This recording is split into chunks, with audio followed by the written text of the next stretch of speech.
Hay algunos hermanos que reportan que están viendo en directo esta prédica. Gracias, Señor, por eso. Y por todo lo que nos están viendo en otras partes. Hay países donde hay muchos hermanos que nos están viendo y que nos dicen, estamos viendo de tal hora a tal hora. La gloria es para ti, Señor. Yo quiero que se preparen allá, que estén cómodos, porque allí con la familia, porque el Señor les va a hablar en esta noche. Desde aquí les decimos, Maranata, Cristo viene pronto. Hermano, ejercítate en la fe y santifícate, porque el Señor va a venir por la iglesia santa. Aleluya. Le damos la gloria al Señor también por la Grey que está aquí presente. El nombre de esta prédica, las pruebas de la iglesia al final de los tiempos, parte número 7.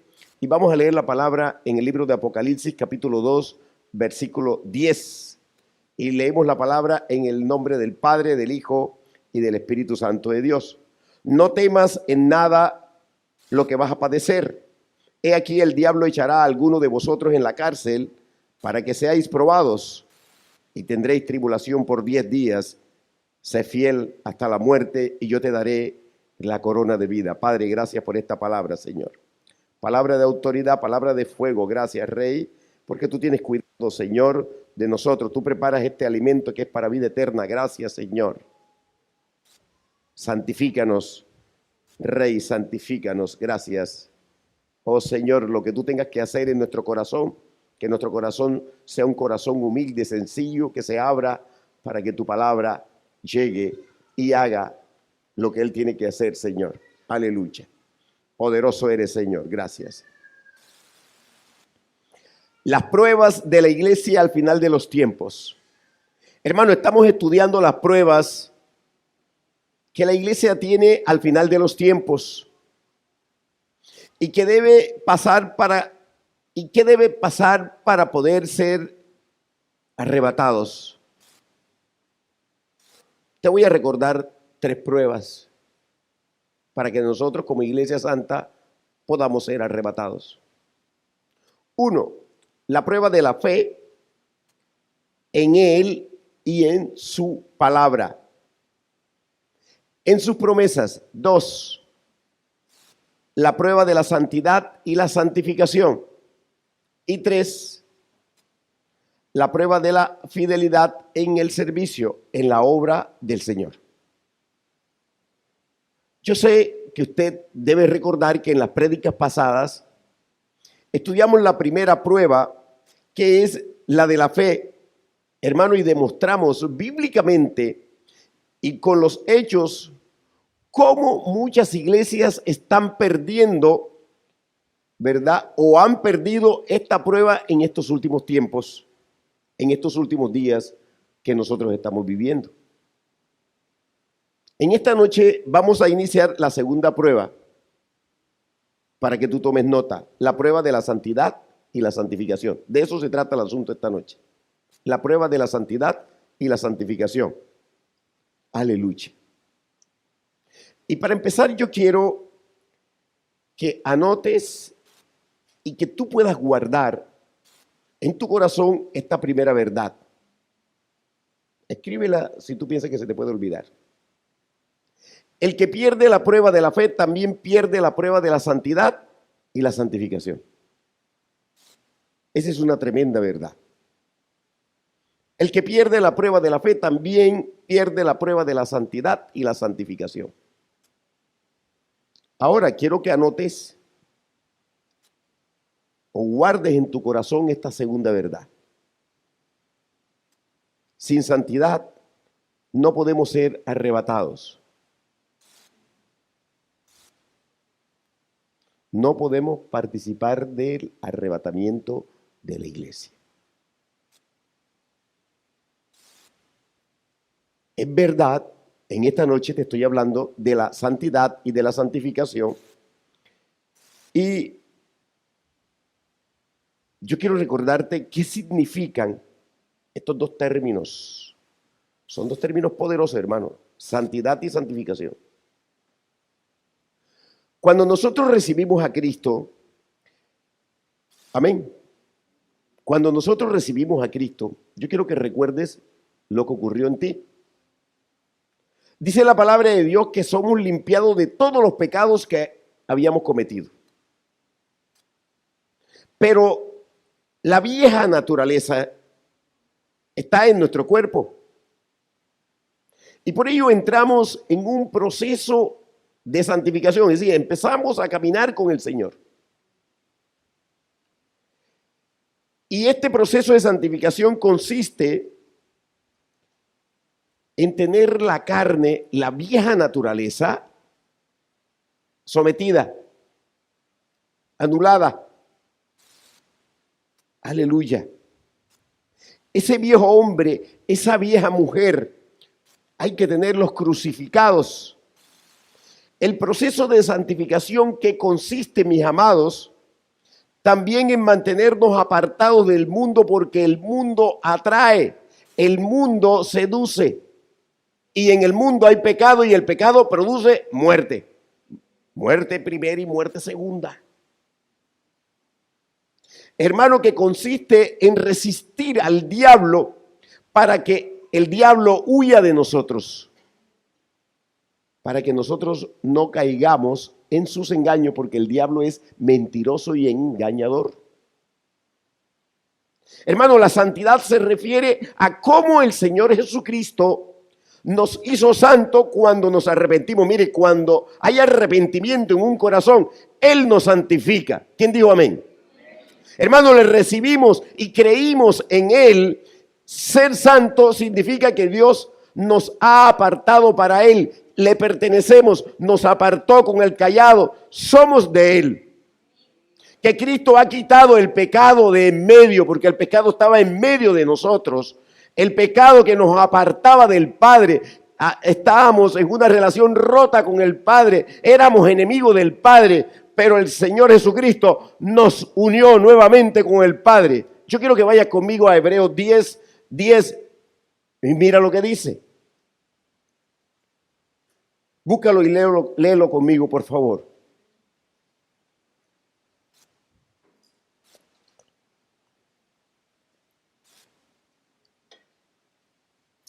Leo a favor tuyo. Dice, en esa voluntad somos santificados mediante la ofrenda del cuerpo de Jesucristo, hecha una vez para siempre. ¿Quién nos limpia del pecado? El Maestro Jesús. Con su sangre preciosa. Él hizo la obra perfecta. ¿Qué hemos hecho nosotros? Nada. ¿Qué hacemos nosotros? Abrimos el corazón y recibimos. Ese es el papel de nosotros. Y dice, y ciertamente todo sacerdote está día tras día ministrando y ofreciendo muchas veces los mismos sacrificios que nunca pueden quitar los pecados. Pero Cristo, habiendo ofrecido una vez para siempre un solo sacrificio por los pecados, se ha sentado a la diestra de Dios Padre. ¿Para qué se ha sentado a la diestra de Dios Padre? Para justificarnos, para decir, mira, mi hermana es santa. La siervita es santa. El siervito es santo. Mira, Padre, te los estoy presentando. Ahí está el sacerdote que es Jesucristo, a la diestra del Padre, hablando a favor de nosotros, justificándonos, porque Él hizo la obra por nosotros. Él se colocó por nosotros. Aleluya. Y mire usted, hermano, que después que el Señor Jesucristo nos hace santo en la conversión, hermano, nos convertimos en templo, escucha, en morada del Espíritu Santo de Dios. Y entonces el Espíritu Santo empieza a morar en nosotros y empieza a direccionar nuestra vida.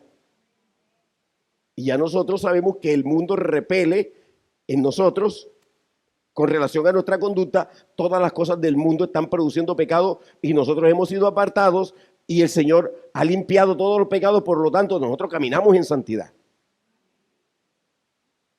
Mira lo que dice 1 Corintios capítulo 6 versículo 19. Búscalo por favor. 1 Corintios 6, 19. Leo a favor tuyo. ¿O ignoráis que vuestro cuerpo es templo del Espíritu Santo, el cual está en vosotros, el cual tenéis de Dios y que no sois vuestros? Porque habéis sido comprados por precio. Glorificad pues a Dios en vuestro cuerpo y en vuestro espíritu, los cuales son de Dios. Es decir, que este cuerpo, tu espíritu, mi espíritu, le pertenecen al Señor. ¿Amén o no amén? Entonces, nosotros al Señor le podemos glorificar con este cuerpo y le podemos glorificar con nuestro espíritu. Es decir, doblemente le glorificamos. Por eso que ese mandamiento de amarás al Señor con toda tu mente, con todo tu corazón, con toda tu fuerza, con todo tu espíritu, ese mandamiento no puede desaparecer de la vida del Hijo de Dios que ha sido revivido. El espíritu que estaba muerto revivió. ¿Quién dijo amén? Aleluya. Aleluya. Es decir, que nosotros somos hijos. El Señor dice que cuando lo hemos asentido con los labios y lo hemos asentido con el corazón y le hemos dicho al Señor que entre, Él entra. Pero ¿cuántas veces el Señor no ha estado parado al frente del corazón y nosotros no le dejábamos entrar? ¿Cuántas veces no estuvo parado allí y no le dejábamos entrar? Porque los hombres creen que pueden vivir sin Dios y sin gloria. Miren que el apóstol Pablo dice que somos templo del Espíritu Santo de Dios porque hemos sido comprado con precio. Él dice que comprado con precio. Es decir, que nosotros le pertenecemos al Señor porque Él nos compró. Refiriéndose al precio de la sangre de nuestro Señor Jesucristo, la que derramó en la cruz del Calvario. Hermano, pero ser santos por el sacrificio de nuestro Señor Jesucristo no significa que ya nosotros, este cuerpo ya está glorificado y que somos salvos, siempre salvos, como afirman los calvinistas. Nada que ver, nada que ver. Y muchas iglesias consideran, conforme a esa doctrina, ¿verdad?, que la salvación no se pierde, pero el Señor dice que podemos ser raídos del libro de la vida. Y que una vez que se ha recibido a Cristo, dicen ellos, si la persona se aparta del Señor y practica el pecado, no pierde la salvación. Y entonces, ¿dónde queda que sin santidad nadie verá al Señor? Hay tantos versículos en la Biblia que te pueden demostrar que el Señor es santo infinitamente y que nosotros, si no estamos santos, el Señor no trata con gente que no es santa. El Señor trata con hijos, el Señor no trata con bastardos. Hay tantos hombres naturales que ni siquiera conocen al Señor y juran que oran, algunos dicen que rezan y dicen que el Señor los escucha.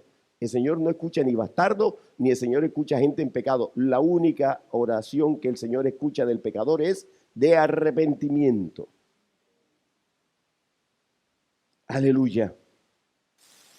No seguimos siendo salvos si pecamos. Si pecamos nos tenemos que arrepentir. Pero sabemos por las Escrituras, hermano, que la apostasía es el abandono de la fe. Es decir, que nosotros tenemos a Jesucristo, el que conoce a Jesucristo es el que puede apostatar. El que no conoce de Jesucristo no puede apostatar. Un católico no puede apostatar porque no conoce de Jesucristo. Conoce religión, pero la relación con el Señor no la conoce. Aleluya. La salvación, hermanos, sí se puede perder. El nombre de la persona que alguna vez, en algún momento recibió a nuestro Señor Jesucristo, puede ser borrado del libro de la vida. Hermano, puede ser raído del libro de los vivientes, es decir, del cielo de la nueva Jerusalén. Pero la Biblia habla de la santificación, que se puede definir como la santidad como proceso. Escuche, la santificación se puede definir como la santidad como proceso. Y hay muchas partes de la palabra, hermano, donde se explica esto. Y uno de los textos donde se aprecia con exactitud la relación entre la santidad, es decir, ser santo, y la santificación es en Apocalipsis 22. Yo quiero que vayas conmigo al libro de Apocalipsis 22 al versículo 11.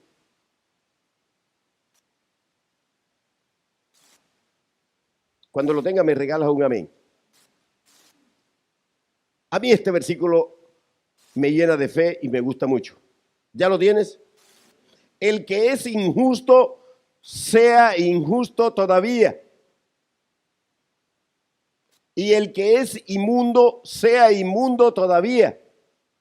Y el que es justo, practique la justicia todavía. Y el que es santo, santifíquese todavía. Aleluya. Hermanos, yo quiero que ustedes noten que se habla del justo. El justo es el Hijo de Dios que practica santidad. Esto se refiere a los hijos de Dios que son justificados en Cristo delante del Padre. Pero dice que el justo, que el que es justo, el que está justificado en Cristo, practique la justicia todavía. Es decir, que siga en la justificación en Cristo. Eso es lo que dice el versículo. Que siga en la justificación, que siga siendo santo.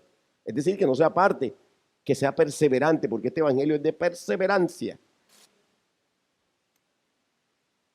De tal manera que Apocalipsis 22:11 también habla del santo, lo cual se refiere al que ha obtenido, a la persona que ha obtenido la limpieza de sus pecados al recibir a Cristo en sincero o genuino arrepentimiento. ¿Quién dijo amén? Pero ese genuino arrepentimiento tiene que llevar al Hijo de Dios a creer sin remilgos 100% en el Rey que le ha transformado y le ha hecho la vida nueva, lo ha levantado de que tenía el espíritu muerto. Pero mira cómo dice que el que es santo debe santificarse todavía. Estoy remitiéndome a este versículo del capítulo 22, versículo 11 de Apocalipsis.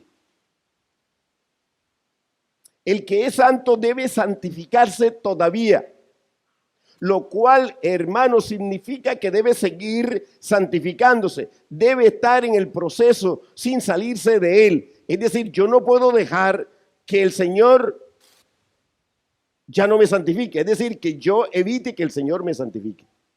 Yo necesito que el Señor me siga santificando. Yo necesito que el Espíritu Santo siga viviendo en mí. Yo necesito seguir caminando con el Señor.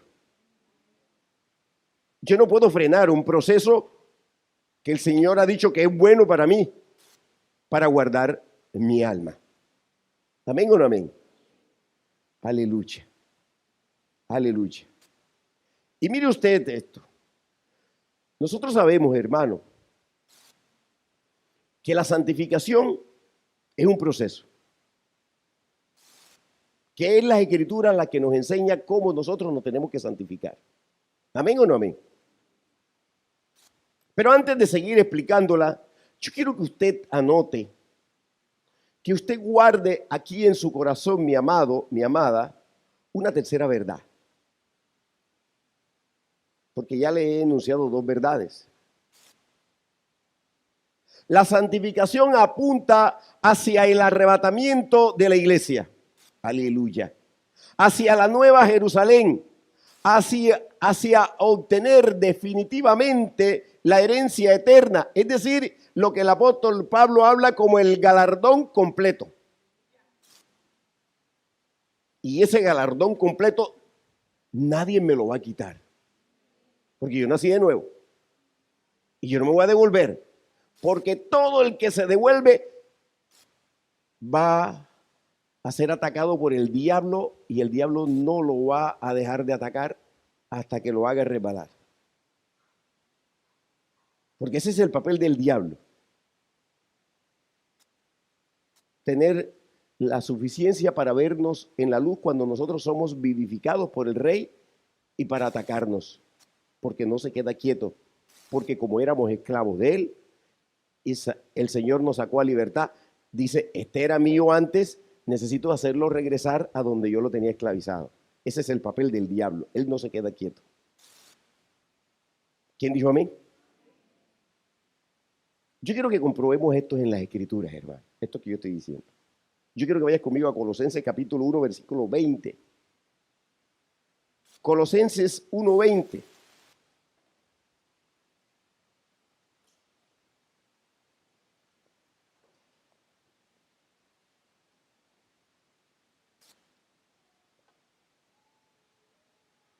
¿Lo tienes?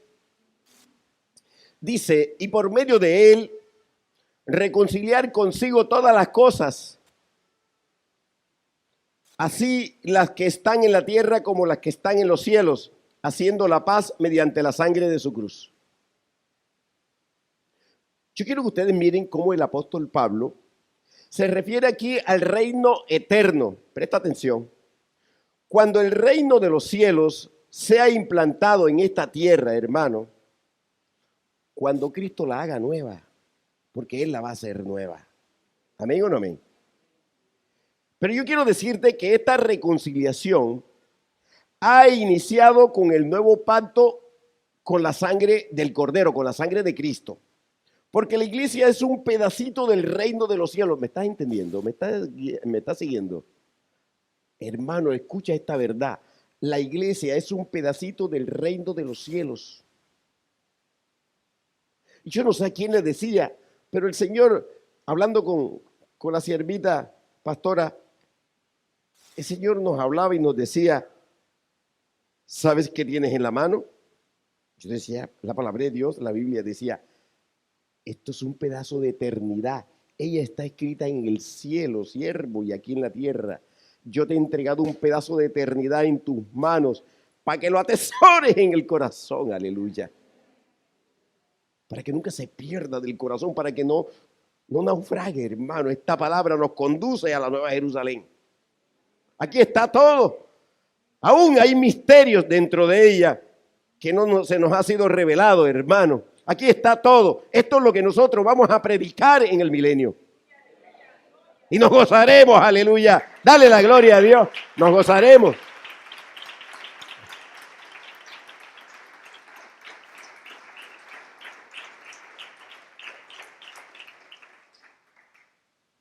La iglesia es un pedacito del reino de los cielos predicado por Jesús. Hermano, yo quiero que usted reflexione. ¿A qué vino Jesús cuando se encarnó aquí? Hermano, dejó la gloria de Él. Él vino aquí, hermano, a formar la iglesia. Porque la iglesia era un pedazo del reino de los cielos que lo iba a instaurar aquí sobre la tierra. Y allí en ese cuerpo, en la iglesia, todo el que entrara a esa embarcación era para salvación. Así fue que si yo he entrado a esa barca, yo no puedo salirme de esa barca. Porque en esa barca fue donde entraron los 8 de Noé. Y toda la generación de Noé se perdió. Hermano, estaban sacando la cuenta de cuántos se perdieron en el diluvio. ¿Ustedes saben cuántos se perdieron en el diluvio? Casi 1.000 millones de personas. Porque ¿sabe cuántos hay actualmente? 6.000 millones y piquito. En todos estos 6.000 años que hemos vivido. ¿Sabe qué hemos vivido nosotros en estos 6.000 años? Peleando con el hombre viejo, peleando con Satanás y el mundo queriendo atrapar y nosotros alejándonos del mundo, haciendo que Satanás huya y diciéndole a la carne, al hombre viejo, te quedas quieto ahí. Esa es la pelea de nosotros, hermano. ¿Usted cree que qué? Que estamos peleando y estamos en una guerra tremenda, hermano. Y la gente no se da cuenta que es una guerra espiritual en la que nosotros estamos. ¿Sabe por qué? Porque el mundo espiritual, esta sociedad, este mundo, no sabe nada del mundo espiritual. Por eso que el hombre natural no entiende nada del Señor. Pero el Señor nos dejó las Escrituras para que nosotros nos enteremos que así como hay una realidad biológica, física, hay una realidad espiritual. Innegable, aleluya. De tal manera, hermano, que la iglesia es un pedacito del reino de los cielos predicado por Jesús. Mire que Él lo dijo en el Sermón del Monte, mi hermano, en Mateo, en los capítulos 5 al 7, hermano, mire, porque en la iglesia mora el Espíritu Santo de Dios, hermano. Usted se imagina una iglesia donde no está el Espíritu Santo de Dios, no es iglesia. Usted imagina donde está un siervo de Dios y no tiene el Espíritu Santo de Dios. Hermano, no tiene ninguna relación con el Señor. El Hijo de Dios tiene el Espíritu Santo de Dios en su corazón. Y no lo contrita, no lo contrita. Aleluya. Además quiere que yo le dé un consejo. No contrite al Espíritu Santo, hermano, porque se va. El Señor ha demostrado a la izquierda y a la derecha que Él es santo. Y donde no hay santidad, Él no está. ¿Amén o no amén? Dígalo, dígalo, dígalo, dígalo. ¿Amén o no amén? No está, no está. Él no está. Donde no hay santidad, no está.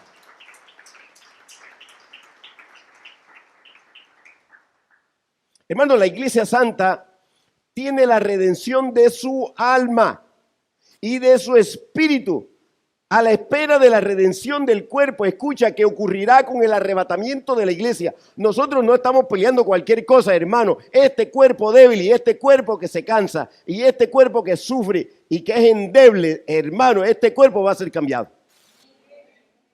¿De qué serviría el evangelio de Jesucristo si no hubiese resurrección? Yo pregunto.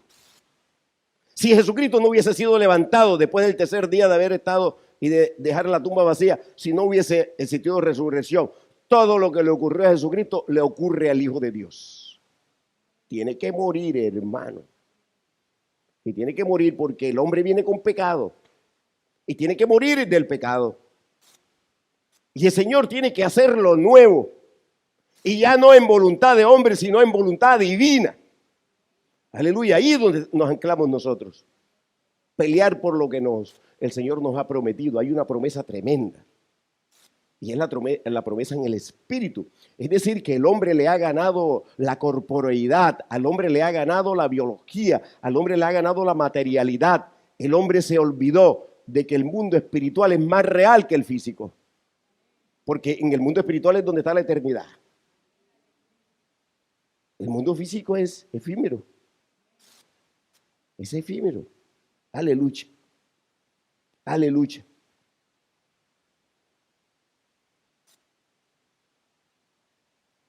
El que ha arrebatado, y estoy hablando de la iglesia, alaba y adora a Dios, así como los ángeles y toda esa pleiade de gente preciosa que está en los cielos, alaba al Señor. Allá en el cielo lo hacen, hermano, adoran. Y esa pregunta que nos hemos estado haciendo esta semana, hermano, una pregunta maravillosa. El Señor, ¿por qué hizo al hombre? Lo hizo para que se multiplicara. Para darle descendencia santa que el Señor quería para él. Así como las estrellas del cielo, así le dijo a Abraham. Y lo hizo menor que los ángeles. Y el Señor le dio a los ángeles la potestad y les dio el libre albedrío. Y han vivido con el Señor por siempre, pero hubo una tercera parte de ángeles que se dejó arrastrar y son todos los demonios y la potestad que nosotros sabemos. Y los ángeles no se pueden multiplicar, y cuando intentaron multiplicarse con las hijas de los hombres, salieron monstruos, salieron gigantes. Y el Señor arrancó de la faz de la tierra a todos esos gigantes. Lo arrancó con la palabra y a través del mismo pueblo de Israel. Pero el Señor hizo una diferencia entre nosotros y los ángeles. El Señor dijo que nosotros íbamos a multiplicarnos. Los ángeles no se pueden multiplicar. Pero bueno, ya el Señor hablará de esto. Lo que yo quiero que usted relacione bien, ¿verdad? Es que en el cielo hay adoración pura, santa. Pero mire usted que en la iglesia está la palabra de Dios, que es un pedazo de eternidad de Dios. El Señor nos las ha regalado aquí en la tierra, hermano. La iglesia es la columna y baluarte de la verdad. Escucha, la iglesia. Por eso es que da grima, por eso es que da cosa tremenda de ver la iglesia dejándose guiar por Satanás, esa iglesia apóstata. La iglesia es columna y baluarte de la verdad. De esa palabra de Dios poderosa, hermano. La palabra de Dios es poderosa, la palabra de Dios es eterna. Está escrita en el cielo, usted no tenga ninguna duda, está escrita en el cielo. Yo quiero que anote y guarde en su corazón esta cuarta verdad. Tome nota. Cuando recibimos la palabra de Dios, recibimos eternidad de Dios. Y cuando nos llenamos de la palabra de Dios, nos llenamos de la eternidad de Dios. Si abandonamos la palabra de Dios, si nos vaciamos de la palabra de Dios, nos vaciamos de la fe, nos vaciamos de la santidad y nos vaciamos de la eternidad. Qué verdad tan tremenda. Te la voy a repetir. Cuando recibimos la palabra de Dios, recibimos eternidad de Dios. Y cuando nos llenamos de la palabra de Dios, nos llenamos de la eternidad del Señor. Si abandonamos la palabra de Dios, si nos vaciamos de la palabra de Dios, nos vaciamos de la fe, nos vaciamos de la santidad y nos vaciamos de la eternidad. Qué cuarta verdad tan tremenda. De tal manera que, hermanos y hermanas, los creyentes de la Iglesia Santa de Jesucristo somos ciudadanos del cielo. ¿Cómo le parece? Que no tenemos cédula de aquí, sino de allá. Y ese nombre que tienes aquí es prestadito, es por ahora. No te vas a llamar así.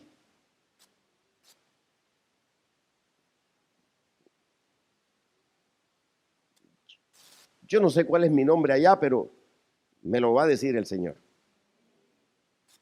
Hermanos, somos ciudadanos de la Nueva Jerusalén. ¿Qué hacemos ahora? Estamos siendo peregrinos aquí sobre esta tierra. Eso es lo que está ocurriendo ahora. Estamos esperando el día y la hora, hermano.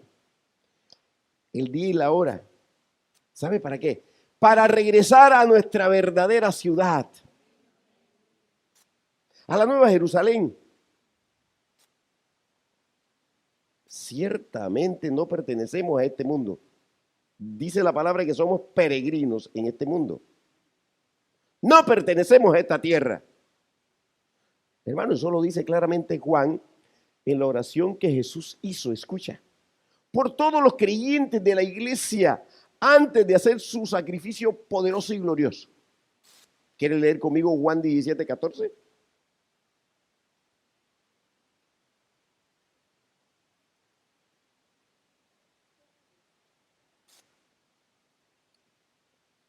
¿Lo tienes? Dime amén. Dime amén.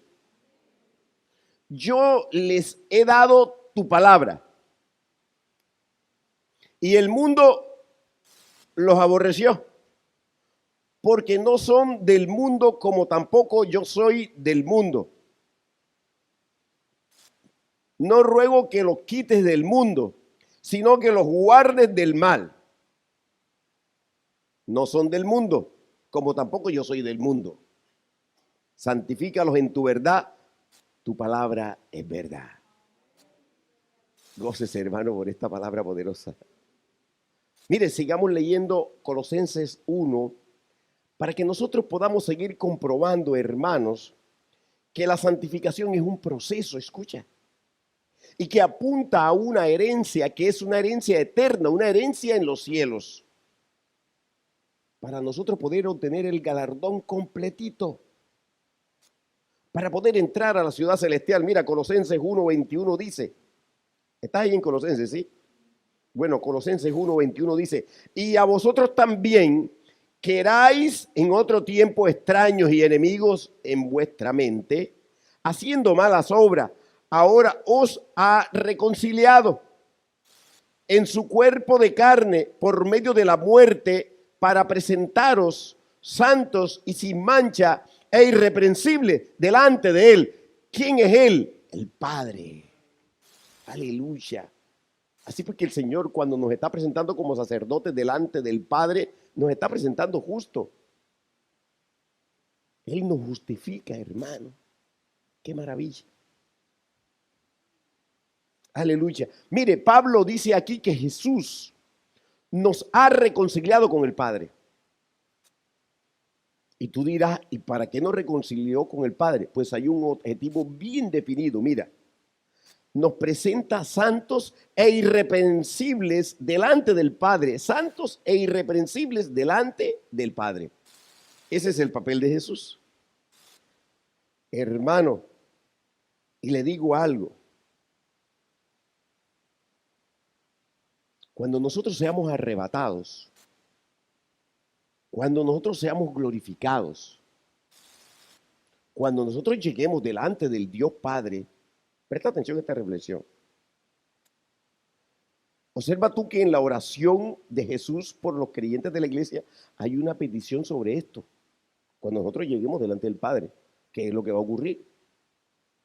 Juan 17:24 dice: Padre, aquellos que me has dado, quiero que donde yo estoy, también ellos estén conmigo, para que vean mi gloria que me has dado, porque me has amado desde antes de la fundación del mundo. Alabado sea el Señor. Mire, hermano, mire, escuche. Mire, hermano, escuche.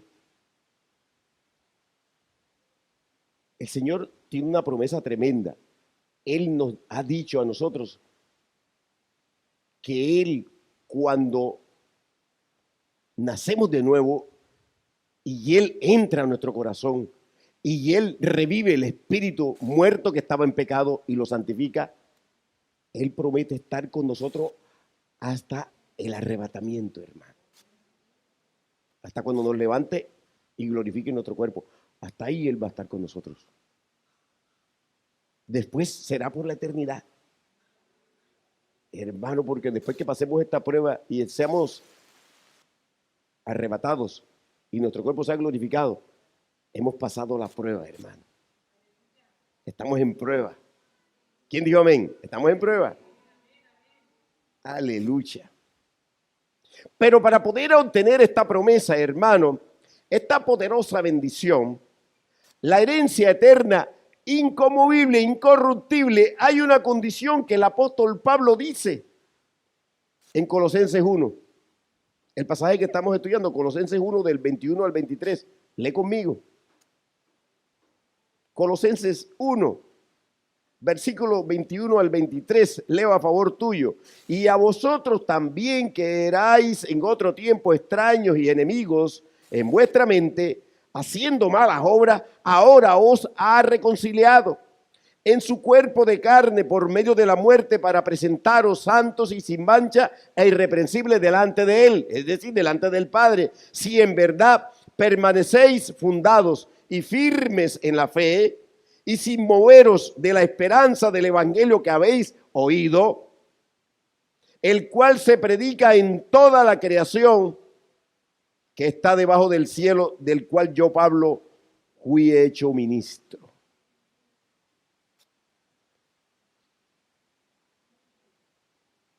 Yo quiero que preste atención, hermano, en esta reflexión, porque mire lo que le voy a decir. En este versículo 23, ubíquese ahí en el versículo 23. Dice que la condición para que Cristo nos presente delante del Padre, hermano, mire, lo cual significa que es nuestra partida a la casa del Padre. El Padre nos va a recibir. Jesucristo va a ir con nosotros, nos va a presentar delante del Padre. Es decir, la nueva Jerusalén, hermano, mire, ¿cuál es la condición? La condición es permanecer firmes en la fe. Todo hijo de Dios tiene que permanecer firme en la fe, porque este evangelio es por fe, no por lógica, es por fe. Sin movernos de la esperanza, hermano, del evangelio, de la palabra de Dios, la palabra que es para vida eterna. Aleluya. Y esta palabra, hermano, es la que nos santifica. ¿De qué otra manera tú piensas que vas a ser santificado? Pues si tú no te embadurnas de esta palabra y no te zambulles y te metes de cabeza y todo y te bañas con la palabra. Por eso es que la palabra es agua, porque te tienes que bañar en ella. ¿De qué otra manera te vas a santificar? Te pregunto yo. Lo dice la palabra, desde el principio, hermano, lo dice hasta el fin. Y lo reitera el Señor Jesucristo en la oración que hizo por nosotros en Juan 17, que le leí hace unos momentos. El Señor dijo: santifícalos en tu verdad, tu palabra es verdad. Y eso no va a cambiar, hermano. Eso está escrito en los cielos, no va a cambiar, ni aquí tampoco va a cambiar. De tal manera que en la siguiente prédica, es decir, en la prueba de la iglesia número 8, vamos a seguir estudiando esta segunda prueba de la iglesia al final de los tiempos. Es decir, la prueba de la santificación. Y yo te aseguro que vamos a resolver varias preguntas tremendas. ¿Está la iglesia del final de los tiempos? Te la voy a adelantar. ¿Está la iglesia del final de los tiempos perdiendo o ha perdido la prueba de la santificación? Pregunto. Y una segunda pregunta, y con eso termino.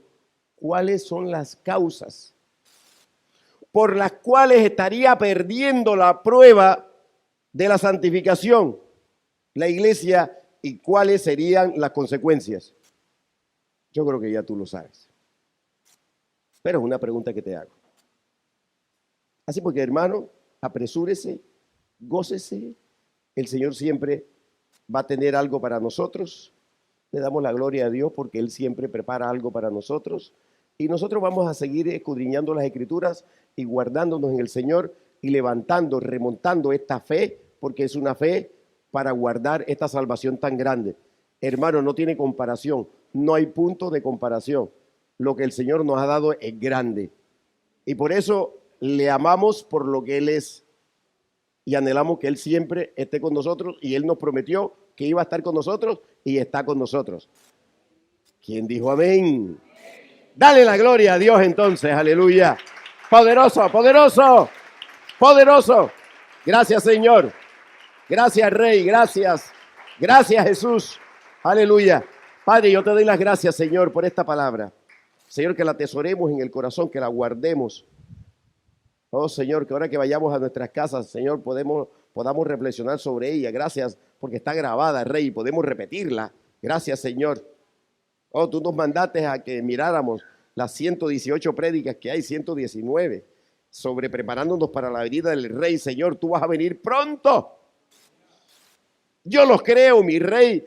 ¿Y por qué lo creo? Porque la palabra me dice, y esta palabra está escrita en el cielo, aleluya, y aquí en la tierra también.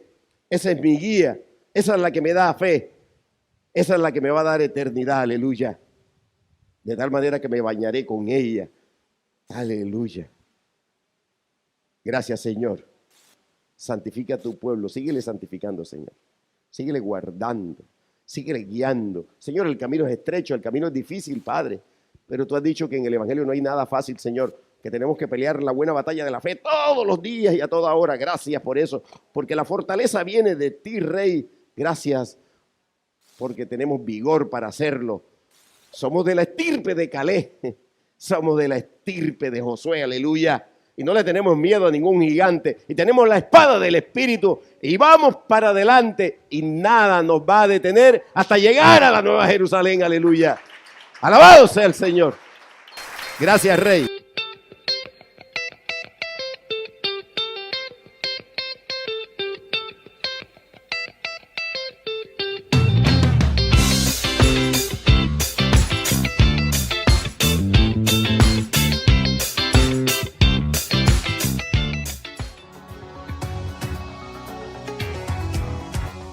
Si te encuentras en la ciudad de Barranquilla, te invitamos a nuestra sede en el barrio Ciudad Jardín, calle 79B, número 42, 191.